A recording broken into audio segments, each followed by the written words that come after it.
Alright, hello everyone and welcome to NFL Discussion. I'm your host, NFL enthusiast Dougie Doug. In today's episode, I'm going to discuss Monday Night Football, Week 11 of the 2022 NFL season. So this episode, or this edition of Thursday Night Football, was a special one because it was being hosted in Mexico City. So the NFL has done games in Mexico before, but it had been a minute since they had been back. They were back. And, well, unfortunately, the game that was on display, well, it got out of hand in the second half, and, it was not a fun night for the Cardinals. And with that, we'll go ahead and get right into the action, starting with the 49ers. Jimmy Garoppolo completed 20 of 29 passes for 228 yards and 4 touchdowns. So Garoppolo would tear apart a battered Arizona secondary, tossing 2 touchdowns to George Kittle and Brandon Ayuk. Garoppolo has an assortment of riches amongst the skill position players, and that was on full display as Christian McCaffrey, Deebo Samuel, and George Kittle displayed some elite yards after the catch dynamicism, while Ayuk's only 2 receptions for touchdowns. Furthermore, all 20 of Garoppolo's completions went to his 4 top offensive weapons. Garoppolo rested for half of the final quarter with the game well in hand, but the damage had already been done as he tied a career high with 4 touchdown passes. So the 49ers are surging, and they get the stumbling Saints at home on a short week as they look to strengthen their hold on the NFC West and win an NFC West title. They have a tiebreaker over Seattle, so right now the division is theirs. So, some takeaways for the 49ers here. They are one of the top yards at the catch teams in the NFL, and they thrived in this game against one of the league's worst at preventing additional yards from being gained after receptions. San Francisco would finish with 153 yards receiving yards gained after the catch, according to Next Gen Stats, which accounted for nearly 40% of their total yards in the game. And that's been the 49ers' modus operandi for this season, helping them to a 9th place ranking in big plays and 6th in yards per play entering Monday night. And they didn't deviate from the script in Week 11. Kyle Shanahan's backfield rotation, it works like a charm. Christian McCaffrey would start tonight as the lead back, and maybe it might have been strange to some to see McCaffrey dominate the snap counts for the 49ers, but by the third quarter, Shanahan's plan was clear. Ride McCaffrey in the first half, then switch to Elijah Mitchell to close out the game against the weary Cardinals defense playing at high altitude. The 2 shared carries nearly evenly, 9 for Mitchell and 7 for McCaffrey, and also there was a dash of Deebo Samuel mixed in, who had 3 carries for 37 yards. San Francisco's acquisition of McCaffrey has paid off, and it makes the team that much more difficult to defend because there are many directions in which this offense can go, and they also have like 4 guys who can create yards after the catch. So keep a close eye on the 49ers, not just in terms of winning the NFC West, but also in the playoffs too. Keep an eye on this team. They look stronger than ever right now, and they appear poised to move to 7-4 next week when they face the 3-8 Saints. Now, I don't believe in easy games, and the 49ers go into this game against the Saints, business as usual, then yes, they'll take care of business and get a win. But I don't think of it as an easy win. But you want to talk about harder tests? Well, they'll get those in the form of Miami and Tampa Bay before a rematch with the Seahawks in Seattle. So I think after those games, that will be a better gauge of where this team is at. But for right now, they seem good enough to beat anyone. San Francisco closes out the regular season of a trio of games against Washington, Las Vegas, and Arizona, and at least on paper, they look like they're headed toward a double-digit win total. And if you set the minimum at 10, you might want to prepare for more, as this team is trending towards becoming a serious contender in a wide-open NFC. As for the Cardinals, Colt McCoy was replaced by Trace McSorley in the fourth quarter. He had completed 24 of 34 attempts for 128 yards and an interception. He left the game right in the fourth quarter with the Cardinals down 38-10 after going into halftime only down 17-10. Game got away from them. McCoy was under arrest all night against an aggressive pass rush from the 49ers and was dealt an early blow after Rondé Moore left the game after the first offensive snap. Now the Cardinals find themselves staring down the barrel of a lost season heading into Week 12 with a 4-7 record.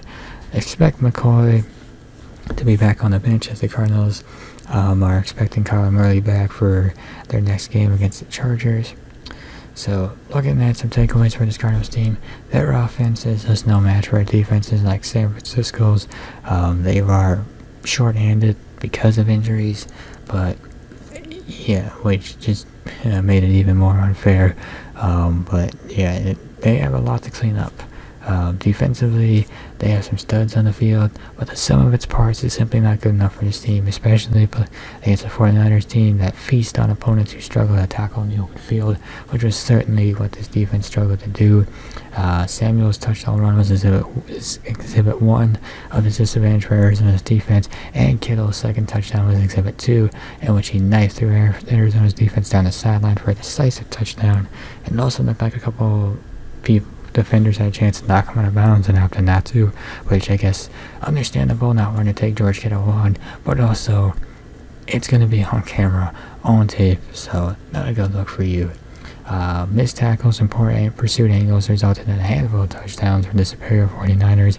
Time was running out on the Cardinals, and they are probably already too far behind to catch up to the Niners and Seahawks in the division, and they might be too far out of it to try to make a surge for a postseason spot. So as I said, their offense just could not match up against this defense. You're dealing with injuries, you're playing your backup quarterback, you're short-handed at wide receiver, you had DeAndre Hopkins, but you lost Rondé Moore, and also you didn't have Zach Ertz, your number 1 tight end. And I think there's some injuries on the offensive line as well too. So all those injuries just made us a mismatch for Arizona, and they got exploited. And then their defense also got exploited, so all around exploited. And like I said, this is probably just a lost season for Arizona, which is a shame. And I thought this team had some potential going into the season, but ultimately, just because you have potential going into the season doesn't mean you're guaranteed to be good, and ultimately Arizona just ended up not being good enough. And with that will wrap up the discussion on Monday Night Football. And now it is time for my favorite segment of the week, and that is the Throwing in the Towel segment. So for those of you not familiar with this segment, basically every week on this channel, I pick one team and throw in the towel on their season, effectively label them as pretenders and contenders. So just to do a quick recap of the first 10 weeks, week 1 has been rescinded. It was the Jets. Now, the Jets did play a bad game against the Patriots, but they're still above 500, so I'll look past the game against the Patriots and look forward to the next game to see how they perform and who they possibly have a quarterback if they're making a change. Week 2 was the Texans. They lost to the Commanders. Week 3 has been rescinded. It was the Seahawks. They were on a bye week this week, still above 500, but looks like the 49ers might be taking the division from them. Week 4 was the Panthers. They lost to the Ravens. Week 5 was the Steelers. Lost to the Bengals. Week 6 it was the Bears who lost to the Falcons. Week 7 it was the Lions. Now they got a win over the Giants, but they're still below 500. They're in second place in their division, but that says more about their division than it does about the overall team. They've been on a nice win streak, but again, still below 500. So no, I will not be rescinding that. Week 8 it was the Jaguars. They were on a bye. Week 9 it was the Raiders. They got a win over the Broncos, but they're still below 500.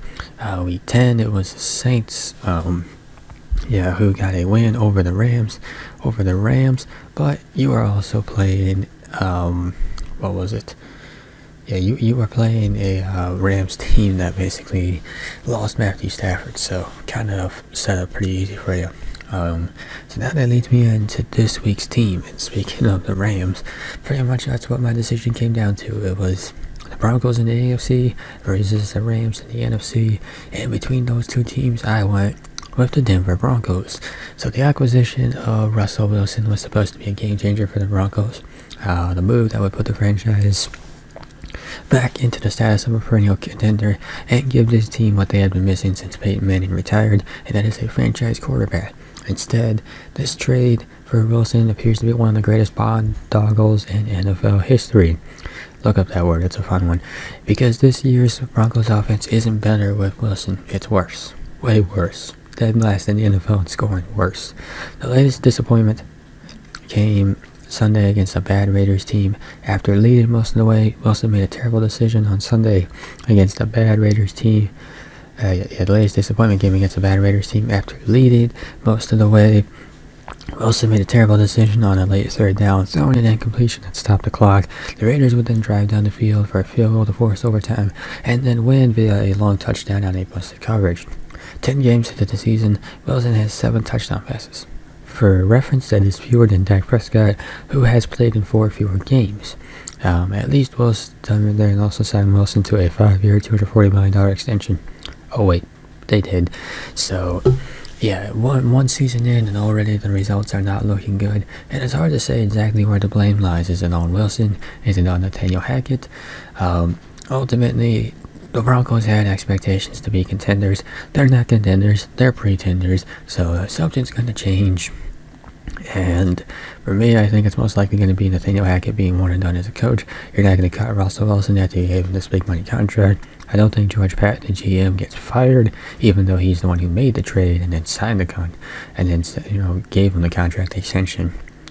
So it's most likely going to be Nathaniel Hackett being one and done as a head coach, which is a shame, but ultimately, Hackett inherited a job that came with high expectations. Those expectations weren't met, and in the NFL, when expectations aren't met, somebody loses for Week 11 to Denver Broncos. And with that, I'm going to wrap up this episode of NFL Discussion. If you enjoyed this episode, be sure to hit that like button down below.